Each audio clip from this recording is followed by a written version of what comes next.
the long-term kind of like direction that the world and this industry is heading in.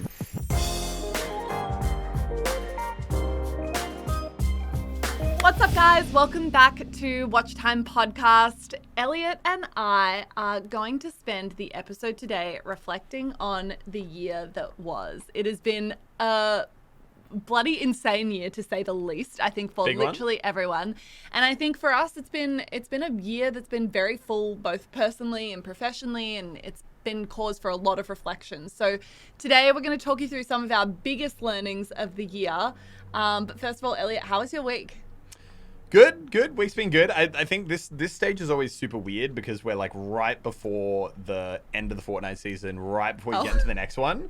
So I was about to be like, it's December. No. But like, it's so weird doing content right at the end of the season because you know that all the cool stuff is just around the corner. There's no more new content. Yeah. Everyone's recycling stuff that either you've done or someone else has done. And you're just kind of like, come on, just give us the event, give us all the fun stuff already because like we just want to like do it, you know? Mm-hmm. Yeah. Mm-hmm.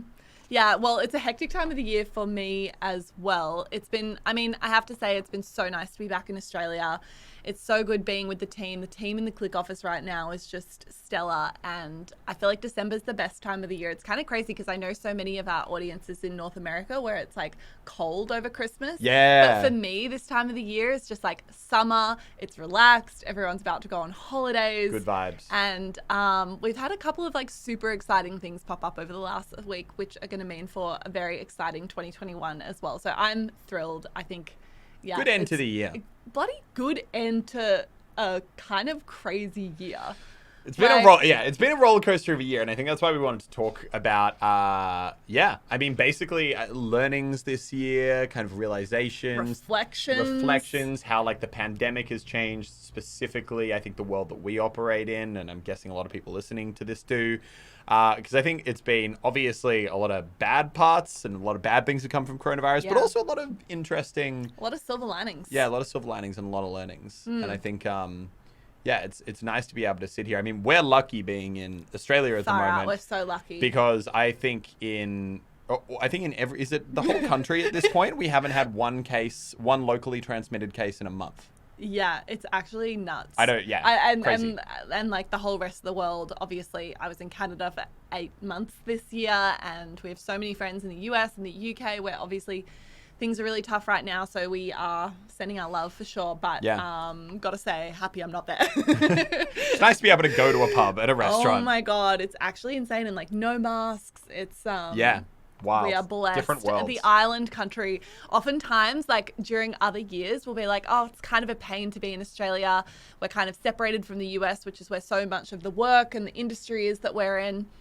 But I feel like 2020 has really been the year to be an Australian. It's been not a bad one. Yeah.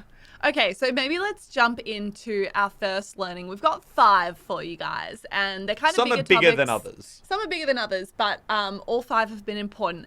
And the first one that we're going to talk about is that digital is everything. Yeah, I think one of the biggest things that I realized a lot more on the like Click business side than anything else, but also personally as a YouTuber, and I think it was initially kind of something that YouTubers, I think, took for granted, and then all of a sudden realized that, like, wait a second, this is crazy. Because while the whole world was disrupted and you had, industries that had existed for, 10s, 20, 30 years, people who had been in, like, stable, secure jobs for the longest time, all of a sudden had their worlds turned upside down. I remember, like, it kind of didn't hit me initially because I just didn't think about it. But my world remained relatively the same, even when Sydney went into the hardest, because we definitely did do some hard months of lockdown where it was like, you can't go anywhere, you can't go to restaurants, you literally basically were told you had to stay in your home and you couldn't go outside. And that's kind of how we got mostly on top of it. But during that, like, this is my life. Yeah, literally, I was like, okay, so you're telling me I need to sit inside at my computer playing and recording video games and ordering Uber Eats? You're like, you know what? I will be a hero. Literally, I was like, I've trained for this for the last 4 years. I'm on top of it. But yeah, I remember for the first few months, I was like, okay, wow. So this like really is like kind of business as usual. And there was like a slight change in the fact that it was like, okay, all of a sudden, like, normally you might go out for drinks with people on a Friday or go out to a restaurant once a week, and you're not doing that anymore.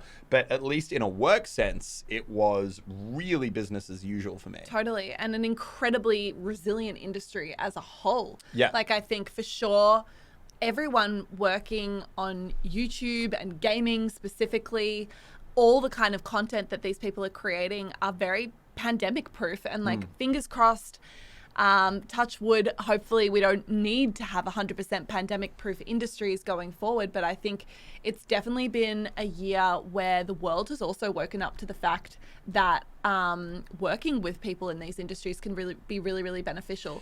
And I think what's also interesting is it was, I don't want to quite say snapshot into the future, but what was so interesting was when the pandemic happened, when everyone went into lockdown, it was almost, and this sounds really weird to say, almost like better for people doing YouTube, because all of a sudden, everyone who watches your videos is at home all day, not going out, not going to work. So people were like, the viewership on YouTube rose really significantly over that time.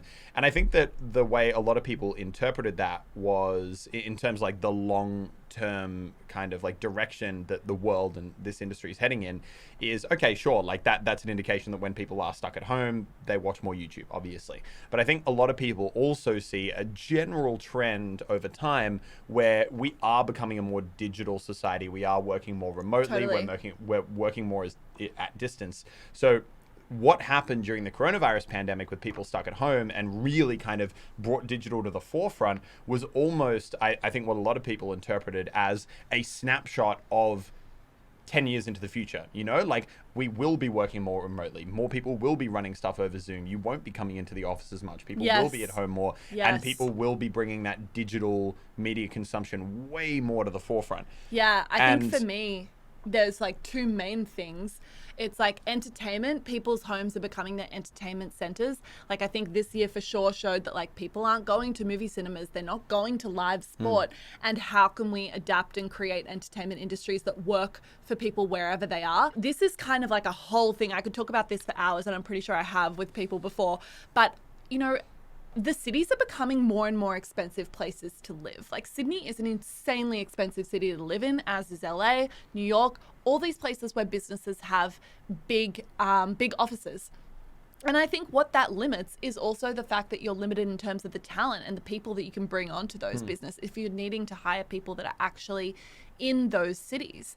And I think what we're going to see more and more of, and I think Google still doesn't have a return to work date. I'm pretty sure Twitter's like people can work from home forever. Yeah. I think we'll see a lot more digital working happening, and that will open up the world. Like, I think competition for jobs might become greater, but in a really good way. Yeah. And I think you're going to see a lot less of a traditional work model of people going to a full-time job 9 to 5. And I think, I was working remotely for 8 months, and I was also working kind of crazy hours. And I feel like for me, it was a reflection. I didn't mind working from home for that long. I really love being in an office and being around people and sharing that energy. But I think like a 5-day at home, working from home model might not be the thing, but also a 5-day working in the office model might not be the thing. And I think like I would love to see a model developing in the future where people might do like 3 or 4 days in the office as collaborative days and then a day or 2 at home as like independent working days. And I don't know, sometimes I feel like that would be good for me because I get super distracted when I'm in the office and I just want to I'll be like, okay, I need to focus on this email and like do this thing online for a second. And then someone will be like, hey, what do you think about this? And I'll be like, okay, this is way more interesting. Yeah. Way easier to jump around. Yeah. I think it was super interesting as well from a, I think it was because I think obviously people within digital definitely understood the position we were in and that it was great. But I think it was so super interesting as well, seeing that, using Click, like this company, as a kind of like barometer for it. All of a sudden, like the conversations around like investment and that kind of thing grew so rapidly in terms of like being approached by people wanting to like partner up or like invest in the company as a whole, or basically just people looking to get involved in the digital space. Yes. Because I think all of a sudden you had like VC companies like looking around being like, okay, like what's a safe harbor in a storm? Yeah. And how can we eat up market share in this industry that's resilient? And I think everyone was kind of like looking around, then everyone all of a sudden realized, oh my God, like there's one industry that hasn't been like hit by a hammer by the fact that coronavirus came through, and that is digital. In fact, it grew. And I think that you saw not only, within the people who are within the industry, but also people outside it, all of a sudden looking at it and realizing not only, kind of what we were saying before, that like the general society trend and that this is a cool place to be, but also just how resilient it is as a whole. Totally. Because people are more and more online, more and more digital, and they are always going to be wanting to consume. Yes. Also, it's good to run Zoom in 2020. Yes. Who would have thought that Zoom's share price would have done what it did this year? Who would have What thought actually it did would happen have, to it? It did very well, and it was top Couple of of the App dollars. Store. Like, who would have thought that Zoom would be top of the App Store for the year of 2020? Yeah. Props to them. They really killed it. They did pretty well. And like Zoom is a word. Like, did you ever say the word Zoom prior to 2020 so much? No. Whereas now I feel like it's like how people are like, oh, I'm going to Google it. I'm going to grab a Kleenex. People are like, let's do a Zoom. There were like crazy battles going on for a while there between all the video sharing kind of like platforms. I'm a Hangouts girl myself. Yeah, I actually prefer Hangouts as well. But Yeah. like, you're definitely right. Zoom made the conversation very much about them. I don't know. Yeah. I thought it was like so much cool stuff in the like digital business Yeah. sense this year. Watching like all the people like fight over market share because they realized this was their moment. This is when you like establish yourself in the market. Whereas I think a lot of people, like Facebook, Google Meetings, Zoom, like all that kind of stuff, they're all like, oh yeah, like, digital meetings, it's on the rise. Like we should probably start, building out a bit of a footprint here, make sure we've got a product in market so that we can grow with the market. Then all of a sudden it was just like, bam, this is everything. Yeah. And everyone was like, holy crap, all right, we got to go. Yeah. And I think that you could definitely tell certain products were ready, or a lot more ready to suddenly be on that global scale than others. And there were certain companies that we would have a meeting with, and they're like, oh, can we use this app here? And it would be like 10 minutes of like, oh, sorry, I got a connection error. Oh, this doesn't work. Like Microsoft this password. Teams, I'm looking at you. Yeah, literally, like so, and then it would just be like, guys, can we just do like a Google Meet? And they'd be like, yeah, okay, fine. Yeah. And then you do that, bam, works instantly. I think, yeah. I mean, it's also been a year of adaptation, though, and I think it's shown how quickly business models can adapt. Yeah. And how quickly people have been able to just like be resilient and change with the times. And yeah. All right. Point number 2. Point number 2, which is, you got to spend money to make money. and I've been saying this for years and no one listened to me. Okay, so this is definitely a reflection for me. I'll take responsibility for that. This is definitely one that's come as like part of running a business and trying to grow something. And I think it's something that I've always been like in our business. Elliot obviously works with me, or as a co-owner, and he's always been very encouraging of like, Grace, like spend more money, do this, do that, hire more people, like grow the business, blah, blah, blah. And I've always been definitely the more conservative of the two. And to be clear, I think that's a really good thing. I think in a business yin-yang partnership, balance. it's good to have someone that's a little bit more conservative and looking at the bottom line, and someone that's a little bit more aggressive. And I think Elliot's always the dreamer in our duo, and I'm much more practical and like, okay, how are we actually going to get this shit done? But I think 2020, it's definitely been a year where I have realized it's so important to invest in yourself and back yourself. And sometimes that means spending money on the team and really, and I mean, it often does. And I think like this year, some of the things that we've done super well that I've been so glad of is like growing the team. We've hired so many people. We've got 15, 16 people in the office today, which is insane. Like it's absolutely insane. We're in a beautiful office, which is like obviously such a privilege, but which is really, really good. And spending money on the people that are important to you and the team that's important to you and our clients and that sort of thing has been critical. And I think there's one example that I know Elliot wants to talk about because he's on me with this literally for the past 2 years. I think it's the quintessential example of one of those things that's so hard to like, you look at and you're like, this is frivolous wastage, but I believed in it for so long, which is throwing a good party. And I think that most people would look at, so look, I'll just put it out there. I love a good boat party. Boat parties, you're on Sydney Harbour, It's the place to be. It's summertime. It's great. This isn't a little tinny boat, by the way. This is a fucking No, it's yacht. like a 140-foot yacht with like 120 capacity. Like, look, it's a boat. It's a boat. Look, long story short, I reckon for like 2-3 years now, whenever we've been like going to an event like PAX or kind of gets towards the end of the year, or there's any potential to have any excuse for any kind of celebration, I'm like, boat party, or, you know, just wanting to put on a party in general. And I think, it's been a super interesting learning that I think, And I've to finish that sentence, been a bit more conservative. Like, Grace and other partner Emma are probably definitely much more on the conservative front, because boat parties are expensive. They will cost you tens of thousands of dollars, and a lot of the time, I think it's super interesting, and I think you can apply this not only to boat parties, but a lot of things in business in general, where there's a lot of things where the positive outcome and the upside might not actually be so like immediately clear, you know, and not everything's as simple as, okay, I give you $10, you give me back $20, you know, or like, oh, we're going to invest $1,000 here and we're immediately going to see this asset enter our portfolio that will then lead to an uptick. And I think that stuff like, and don't get me wrong, this doesn't mean spend money on everything and there's always a cool upside, but I do think that this is a good example where, doing these occasional parties like once a year, they're things that on paper they look like pure fun, pure like kind of exorbitant, doing it for no reason at all other than because you can. And I think that there is a part to, you know, it's good at the end of the year to, you know, celebrate what you've accomplished and actually try and enjoy it and, you know, kind of reward employees and everything like that. But there are also a lot of benefits around that, you know. I think relationships like taking the time to invest in your relationships is along with the spending money to make money. Like, sometimes that's how you invest in relationships, but that has been so important to me. Like, it's not about the boat. It's not about like how much money it costs necessarily. But for the example that you're on, I think I've realized like it's not all about work all the time. It's not all about outcomes. Like, the people that you're working with are so important. Your relationships are really important, and taking the time to actually have a good time with those people, like reflect on a really big year of work and appreciate each other and show that appreciation is really important. Yeah, and I think especially in a business that's so relationship focused, it's so interesting how you know, kind of those relationships they're multifaceted. It's not as clear as you know, kind of how well a company performs directly one-on-one.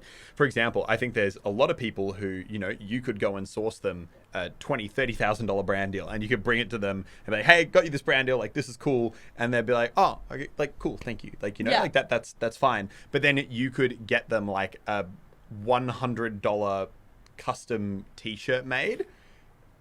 Realistically, nothing nearly as good as what the actual brand or the business side of your relationship is. But it's like, oh my God, thank you. This is insane. This is sick. You know, there's so many elements of building out business relationships that I think it's important to understand aren't purely results driven. And the importance of those non-results driven parts also can't be understated. And I think even I underestimated how much that is a factor. But I think we've had a lot of realizations over the past year, and all things that ended up working out fine in the long run anyway. But we've had a lot of points where we're like, oh wow, this was like a real kind of you know, a point that we almost, you know, could have like messed up on, or really, really underallocated resources to, that almost cost us this much, much bigger thing.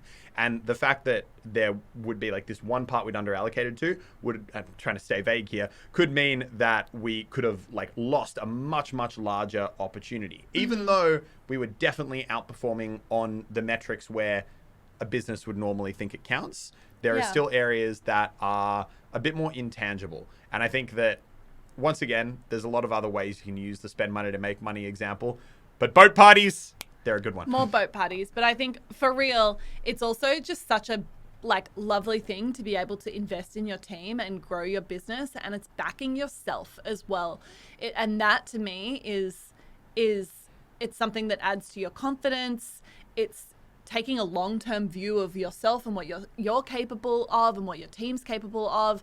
And now it's like there are absolutely things that in the past I would have been a bit more conservative on that now I'm more aggressive on. Like hiring people, I think is such a great thing. Like to be able to add more energy to that room out there that we have everyone working in is so cool. Like this week we have Tim who's interning with us, and he's usually in Brisbane. And, he's coming down for the week. And I'm so glad, like previously I might have been like, oh, okay, well, if he's in Brisbane, we'll just make that work. And it's like, no, I want him to be in the office and like to feel that energy and like have that experience, and it'll be great for everyone. And is that directly leading to a financial outcome? No, but it's an important way to do it. So I think I love seeing other people investing in themselves. A not boat party related example. I love it. Okay, but for reals, 2021, more boat parties. Yeah, exactly. And, there is also probably just a part of the end of the day where I think, especially in an industry like this, business aside, everyone is, actually normally quite connected online digitally. They speak all the time. A lot of people are really good friends, even if they almost never see each other. And I think being able to provide a really cool opportunity to bring everyone together at the end of the year is really, really awesome and really, really fun. And personally, can't wait for it. 1000%. Okay, number 3 is work for free. Oh, yeah, this was a good one you put down, actually. Yes. Which I think needs to be understood and not misconstrued. Yeah. Because this isn't to say undervalue yourself or, kind of don't believe in the value you have, because absolutely I think one thing that Grace and I are definitely advocates for is understand your value and definitely be kind of aware of it and charging people for the work you're doing. But I think Grace is actually coming, and you'll probably speak a lot more to it, from the angle of a lot of the time I think people will, if you're zoomed too in on what is my immediate financial upside from doing a certain something, you can miss out on a lot of really, really great opportunities. And I think that you are a very good example of someone who pursues everything, work, not work, discussions, phone calls, just generally having a chat to someone, even if there is no immediate kind of financial outcome to that. Yeah, 100%.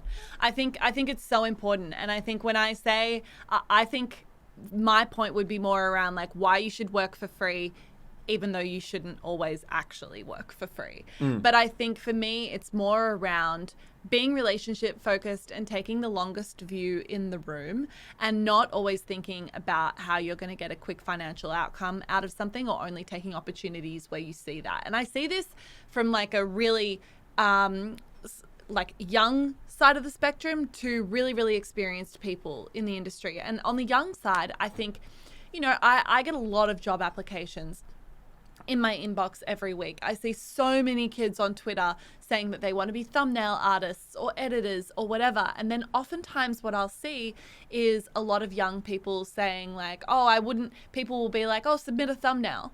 And people will be like, well, I won't submit a thumbnail unless I'm going to get paid. And I get that. And I certainly don't want to suggest that young people work for free or provide overly big amounts of value for free. But sometimes I'm just like, oh, you're going to miss out even getting your foot in the door, having the chance to get your foot in the door. And I've seen so many examples of people that are just like, hey, how can I add value to you? Whether you're a creator or you're in a business or whatever, like, how can I help you and add value to you without you even asking? And then it's those people that suddenly get huge opportunities. Yeah, I'm in two minds, because I very much, from the employee, or in the case like the YouTube getting the thumbnail front, I really don't like, and I've actually, I've chatted to a lot of people about it, and I think the prevailing opinion among most creators is like, because we are creators ourselves, never, like, I think those competitions and asking people to do stuff for free are something that shouldn't be done. And if someone is doing work for you, you should pay them for it. And expecting to run like a competition where you give it to the best one, I also don't totally agree with, because then you're essentially getting a lot of people to work for free for you. But I do think flipping that back round on the other side, I think there's a lot of times where there are great opportunities as a creative to do work, even if it's only just like, because a lot of people, when they're perfecting their craft, they'll be, kind of training, and, you're learning all the time. I know, for example, like, it's a horrible example, but I'm guessing it's the same for thumbnail artists. Back in the day, I used to mess around a lot with Source Filmmaker, which is like a Valve animation software. Okay. And like I spent hundreds of hours in that program, like just making things for fun and for free and making like little dumb thumbnails. And I think that there's just a lot of opportunities where, you know, you can find just good learning opportunities that you can then also make a learning and like a promotion experience. So say, hey, if you're practicing making thumbnails in Blender that you one day want to become a proper Fortnite thumbnail artist, maybe like just take a shot, like do one of, be like, I'm going to try and make a laser beam thumbnail for him for this video that he made a few months ago. I'm just going to tweet it at him and he might think it's cool and maybe he'll retweet it if he thinks it's cool enough. And then maybe that's a new opportunity for growth. Yeah. Totally. I think it's just having your mindset as like a hunger for growth rather than a hunger to get paid ASAP.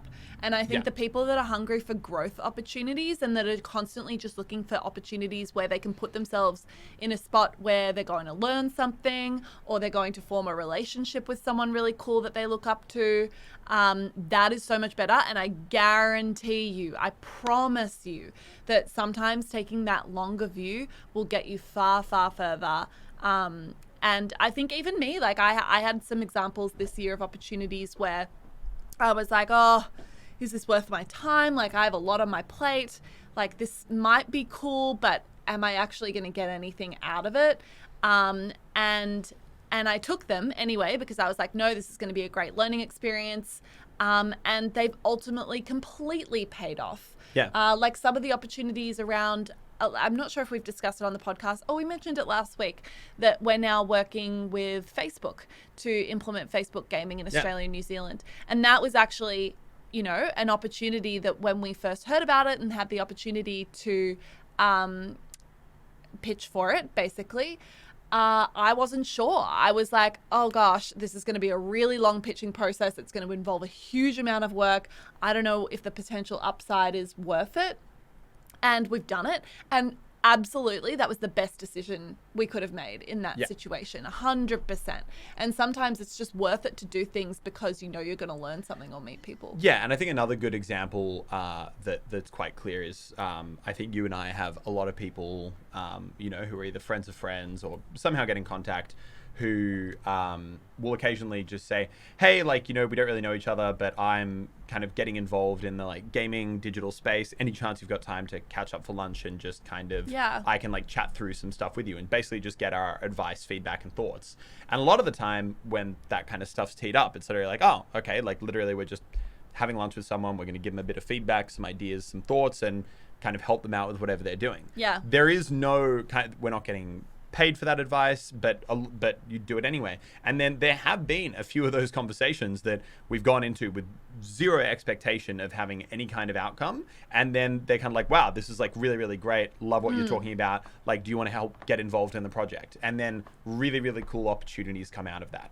So I think or months down the line, nothing might come out of it in the moment, but months down the line they might be doing something cool, or they'll know someone that's doing something cool and they'll be like, hey, you should go and speak to Grace from Click because she knows what she's talking about in regards to that sort of thing. And it's like, you'll build a reputation for yourself as being someone that's helpful, someone that's interested, and ultimately they're the kind of people that people will want to do things with in the long term. Yeah, definitely. Okay, point number 4 is that people are everything. I feel like in 2020 it's been so true, both from a professional perspective, a personal perspective, in a world where we've been more disconnected in many ways than ever.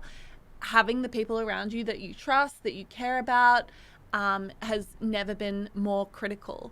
And yeah, I think I think if anything, the pandemic really made it very clear. I don't know. Yeah, just the importance of those relationships. I think in one sense, there were a lot of people who, you know, you might personally have not been aware were kind of dropping the ball and letting the team down, that all of a sudden it became crystal clear once they were kind of isolated on their own and not able to kind of like hide among a pack as much. But then also I think it just made it even more clear how much that ability to be like strong, independent, and just all down trustworthy, and just know that if I give you something, you can get the job done, and you're going to do it the right way, and you're going to do it, ethically and properly and responsibly. I think that is just so valuable. Yeah. For me, that's been such a learning, and I think it probably would have been one of my reflections in prior years.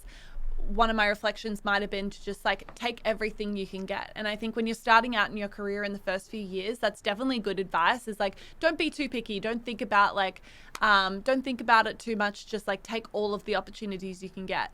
But in 2020, for me, it was actually a big reflection that if it's not with the right people, it's not worth it.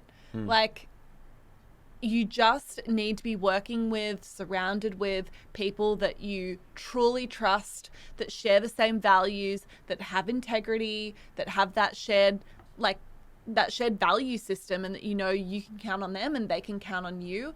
And if you're doing anything with people that don't feel that way, it's just, life's too short. Life is literally too short. And that's shown true this year more than any other year, I think, where it's just you've only got the people that you've got, and when it comes down to it, and you're in a global pandemic and you can't just see people or run into people every day, the people that you have those close relationships is just where it's at. And so if they're not good, bloody cut the fat. Yeah, literally. For your own mental well-being. Oh, and I know 1,000%. you work so much better when the people around you are working well. 100%. And I know that from being in workplaces where I feel it was just not a great environment, for a lot of different reasons, just not a great environment of transitioning, or then being in a workplace where you just feel everyone there is excited, they're happy, they're they love the environment they're in, they've all got such a great positive growth mindset, and then suddenly being in that, you just feel so much, not only just happier, but more motivated, more excited, more, it's kind of surrounding yourself with positivity. You are, my favorite quote of all. You are what you eat. Oh, you are an average of the 5 people that you surround yourself with most. So make sure they're bloody good. Yeah, that is a good saying. Make sure they're good people. Make sure they share the same values. Make sure they work hard.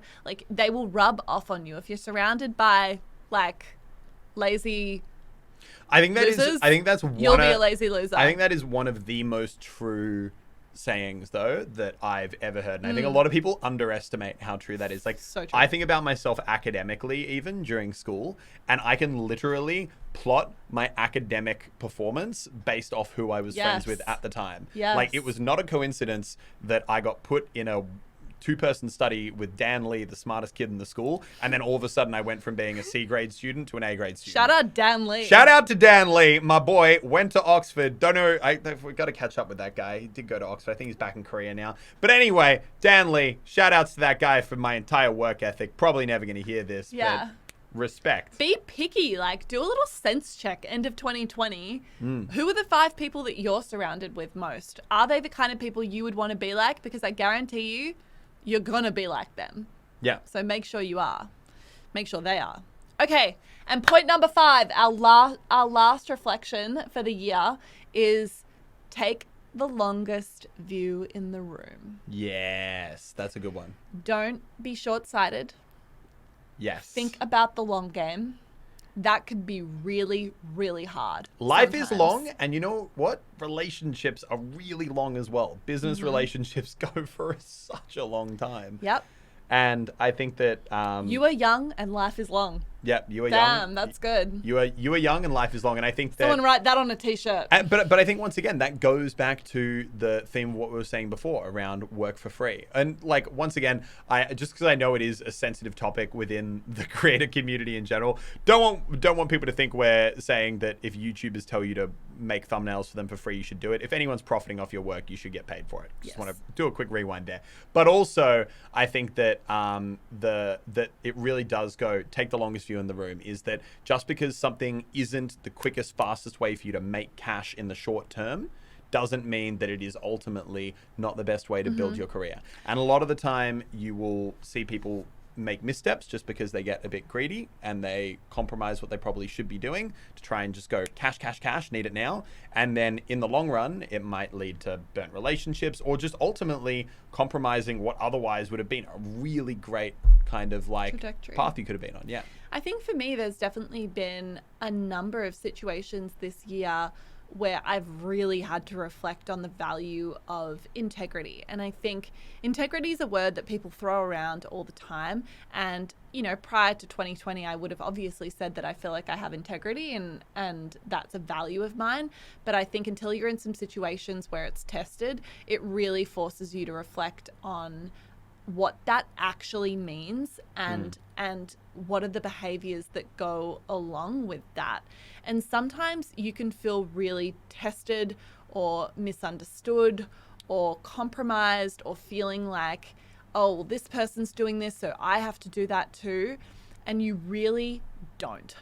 Really don't. I think that's a really good point, is that ultimately one of the hardest things about taking the long view in the room and kind of doing things the right way is it can be really frustrating. And I know that like we've both had those instances this year where a lot of the time you can be kind of like going and, you know, chugging along on like a really nice kind of path, but then you can see someone who's cutting corners, not doing the right thing, and because of that, and they're taking those shortcuts, they're moving up quicker and then taking legs up and kind of getting advantages that you might not otherwise be able to get because you're doing things the right way.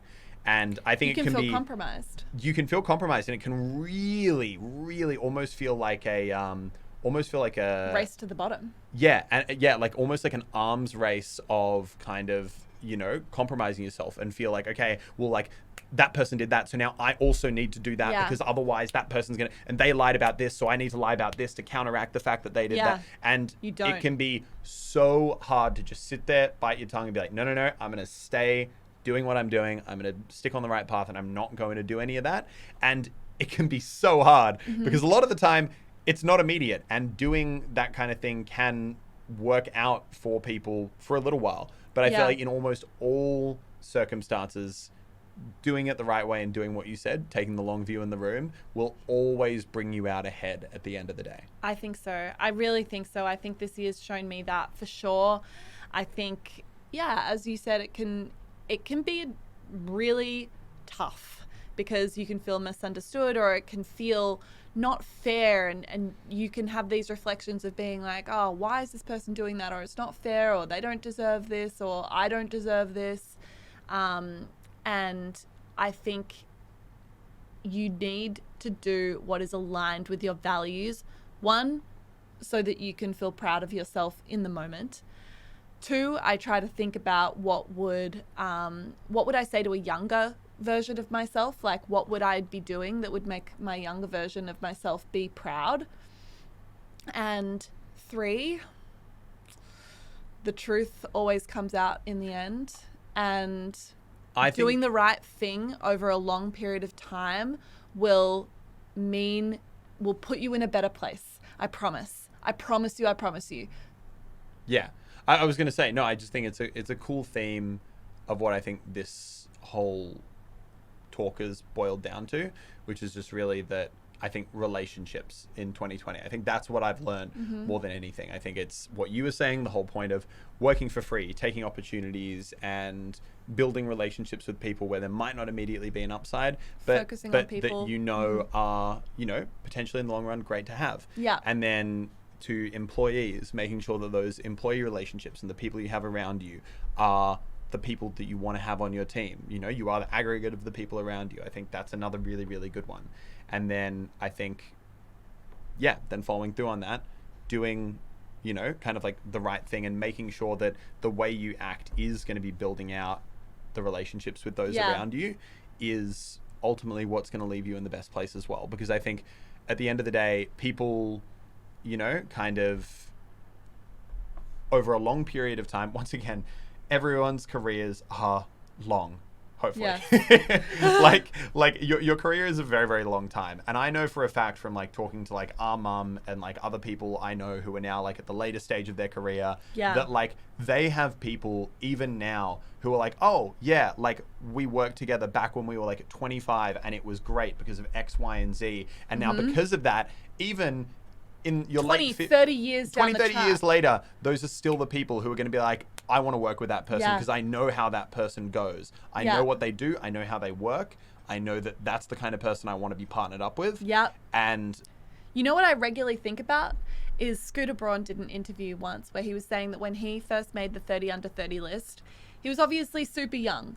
And everyone on that list was super young and relatively still very young in their careers. And he was saying that he called up every person on the 30 under 30 list, got their contact details, called them up, introduced himself, and said like, hey, we should know each other because we're clearly both doing cool shit. And that's the kind of people you want to know.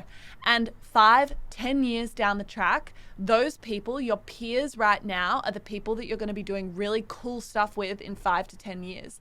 One of those people for him was Daniel Ek, who called him up years down the track, I think, and said, hey, I'm starting this company. Do you want to invest?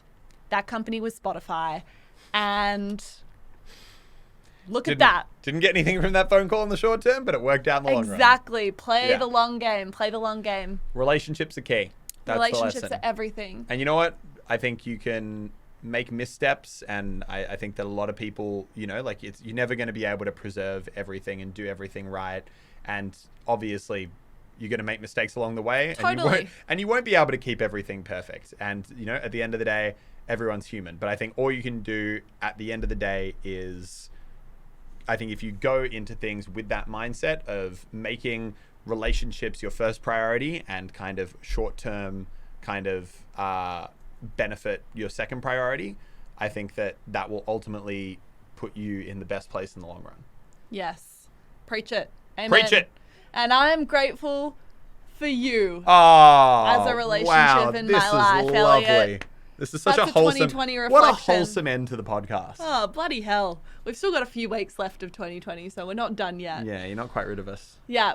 Anyway, I hope you enjoyed that. Obviously, we had some vague moments. You can probably tell that there's been like, you know, we've had lots of experiences over this year, and that's where those reflections have come from. But I think it's good advice that I hope would serve anyone well. Definitely. And we're grateful for you guys. You know what? You know how many, when we missed a week, how many people messaged me being like, Grace, where's Watch Time? I miss Watch Time. Can you talk about this? That was a hectic week. It was so lovely. Like, truly very grateful to have this little community that we formed with the Watch Time gang as well. And definitely at the start of this year, one of my goals with the podcast was just to create a space where we could talk about all the things that we cared about and the online community and the reflections that we're learning in gaming as we're building a business. Like, we're learning every day too. This is 100% a new experience for you and me. So we're grateful to have you guys along for the ride. Definitely. Alrighty. On that note, we will see you guys next week. Tell us what you'd like to see below. And yeah, thank you. Bye-bye. Bye-bye.